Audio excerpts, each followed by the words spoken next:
Bismillahirrahmanirrahim. Jarak kita rapat-rapat agar puyuh tak dapat lari. Jawablah salam kami dengan semangat, karena Anda pelindung Nabi. Assalamualaikum warahmatullahi wabarakatuh. Waalaikumsalam warahmatullahi wabarakatuh. Alhamdulillahilladzi arsala rasulan mubasysyirin wa mundzirin wa da'iyan ila Allah bi'idznihi wa sirajan muniran. Allahumma salli wa sallim ala sayyidina Muhammadin wa ala alihi wa ashabihi ajma'in. Amma ba'd. Puji syukur kita kepada Allah Subhanahu wa taala yang tak dapat diukur. Sekarang lautan Kuala Lumpur semanis bubur dipadu campur. Semangat kami yang tak terpantang mundur, jangan berani ikut campur, kerana kami adalah putra Al-Yaman yang siap ikut tempur, mengalahkan anak putri yang sebentar lagi akan mundur. Tak lupa kita aturkan kepada ruh junjungan alam, yakni Nabi Muhammad sallallahu alaihi wasallam dengan lafaznya yang suci. Allahumma salli ala sayyidina Muhammad wa ala ali sayyidina Muhammad. Yang kami hormati Dewan Juri yang arif lagi bijaksana, semoga Allah muliakan. Yang kami hormati Ustaz dan Ustazah yang berkenan hadir pada acara malam hari ini, semoga Allah muliakan. Serta santriwan dan santriwati yang kami banggakan. Hadirin yang berbahagia, masa muda merupakan masa yang penuh dengan harapan, penuh dengan cita-cita, dan penuh dengan romantika kehidupan yang sangat indah. Keindahan masa muda dihiasi dengan bentuk fisik yang masih kuat, bacaan masih cepat, pendengaran masih akurat, pikiran masih cermat, kulit wajah indah menkilat.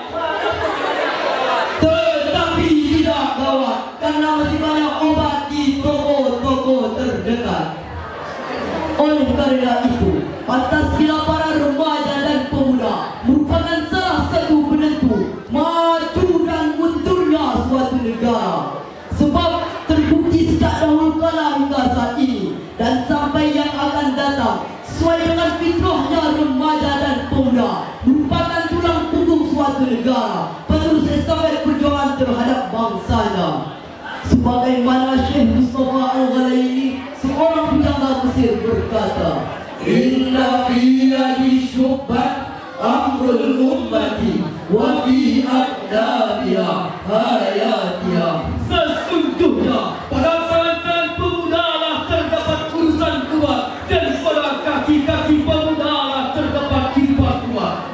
Mengingat betapa pentingnya remaja dan pemuda sebagai generasi penerus bangsa, maka pada kesempatan yang baik ini kami akan mengangkat tema mengenai remaja dan pemuda sebagai generasi penerus bangsa dengan landasan Al-Quran surah An-Nisa ayat 9.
فليتقوا الله وليقولوا قولا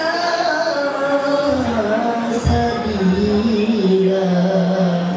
Hamba bersimpuh di bawah naungan-Mu ya Allah, seraya pemohon ampunan-Mu dari godaan-godaan syaitan yang terkutuk. Dengan menyebut asma-Mu ya Allah yang maha pengkasih, berlimpah kasih, yang maha penyayang, berlimpah kasih sayang. Dan jangan takut kepada Allah orang-orang yang seandainya mereka meninggalkan ketuhanan yang lemah di belakang kesejahteraan mereka, dan dalam mereka bertakwa kepada Allah Subhanahu wa taala, serta dalam mereka berbicara dan tutur kata yang benar.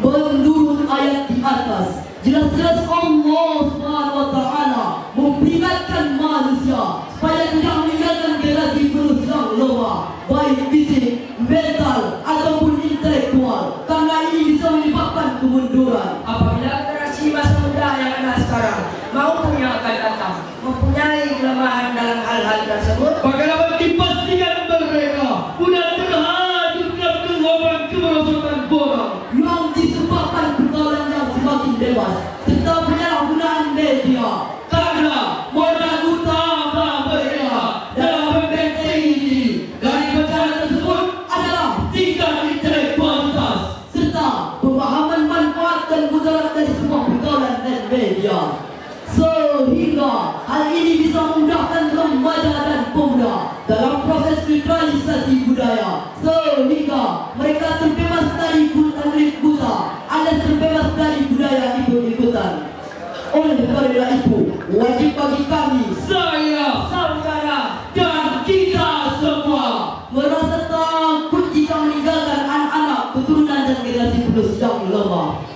Profesor Dr. B.J. Habibie mengatakan, setidaknya ada 5 kelemahan yang harus kita hindari, yakni lemah harta, lemah fisik, lemah ilmu, lemah semangat hidup, dan yang sangat ditakutkan adalah lemah akhlak.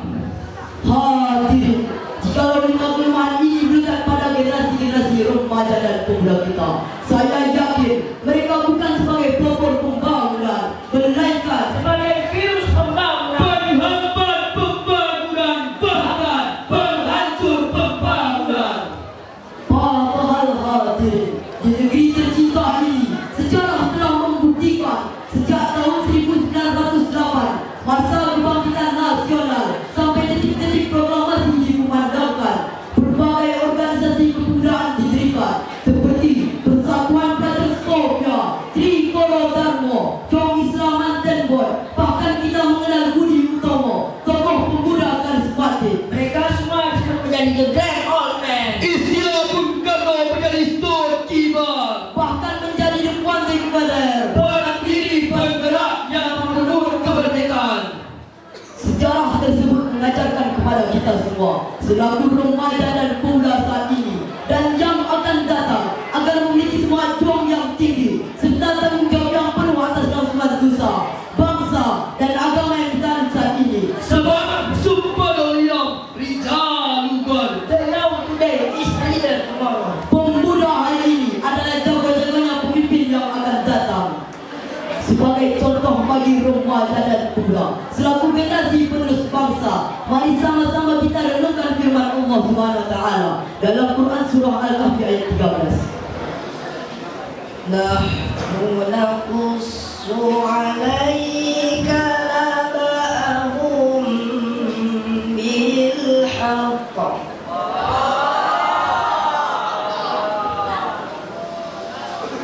Innahum fityatun amanu bi rabbihim wa zidnahum huda.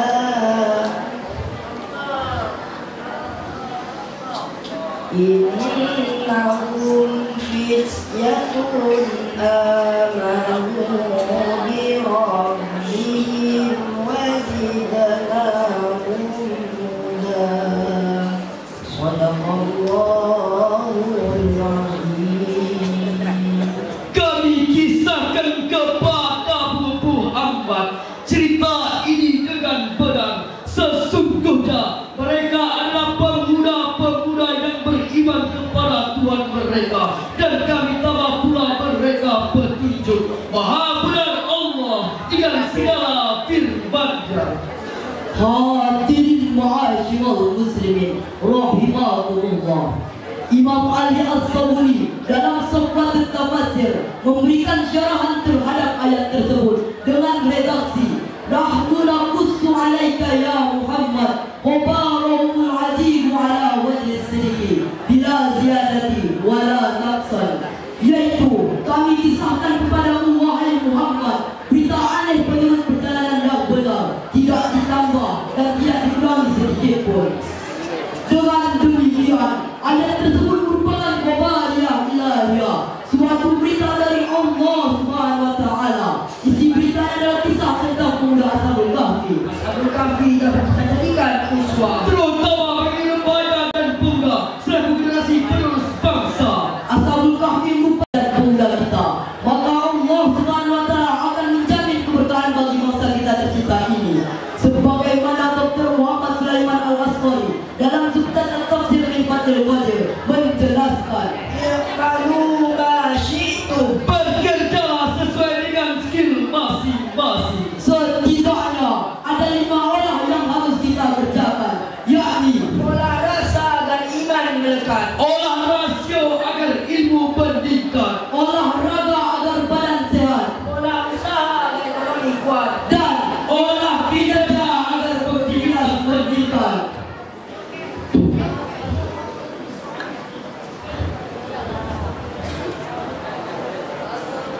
Dari hadirin ma'asyiral muslimin rahimakumullah, dari uraian tersebut dapat kita ambil kesimpulan bahawa pemuda merupakan penerus estafet perjuangan terhadap bangsanya. Maka seyogianya pemuda dan remaja harus memiliki semangat juang yang tinggi serta tanggung jawab yang penuh atas kelangsungan nusa, bangsa dan agama. Hal ini juga menjadi tanggung jawab kita bersama supaya tidak meninggalkan generasi penerus yang lemah, baik fisik, mental ataupun intelektual. Sebelum mengakhiri siaran ini, izinkanlah kami memberikan sebuah pantun. siapkan diri datang kemari, memberi pelajaran jelaslah tujuan